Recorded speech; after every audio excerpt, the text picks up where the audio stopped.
السلام علیکم ورحمۃ اللہ وبرکاتہ۔ پیارے طالب علم، آج ہم 7ویں جماعت کا سبق نمبر 16 ہزاروں سال لمبی رات، اسے آج ہم سمجھیں گے کہ اس سبق میں کیا بتایا گیا ہے۔ ہزاروں سال لمبی رات، اس کے مصنف ہے رتن سنگھ، جو کہ 1927 میں سیالکوٹ پاکستان میں پیدا ہوئے۔ یہ اردو کے ممتاز افسانہ نگاروں میں ان کا شمار ہوتا ہے۔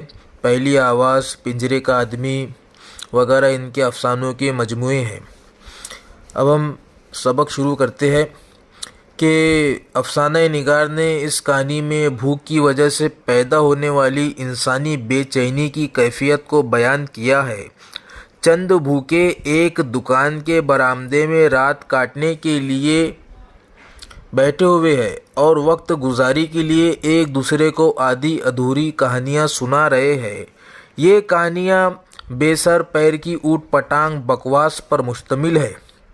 رات بہت دھیرے دھیرے سرک رہی ہے۔ راوی ایک کہانی ختم کرنے سے پہلے، پیارے بچوں، راوی جو ہے اس کے معنی ہوتے ہیں افسانہ نگار یا روایت کرنے والا۔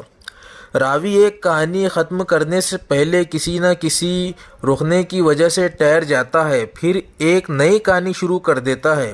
سب بڑے غور سے سنتے ہیں، درمیان میں پھر کہہ جاتے ہیں۔ وہ کہتا ہے، ہزاروں سال پہلے کی بات ہے، ایک بادشاہ نے آدھی دنیا فتح کر لی۔ اس خوشی میں اس نے ایک بہت بڑی دعوت کی۔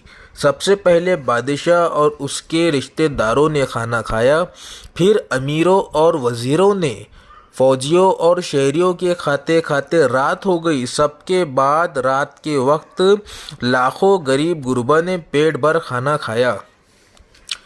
راوی ابھی اتنا ہی کہتا ہے کہ برآمدے میں لیٹے ہوئے سبھی لوگ اٹھ کھڑے ہوتے ہیں۔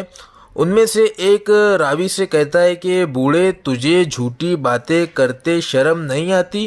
ہم نے پیٹ بھر کھانا کھایا ہوتا تو اس وقت چین کی نیند سو رہے ہوتے۔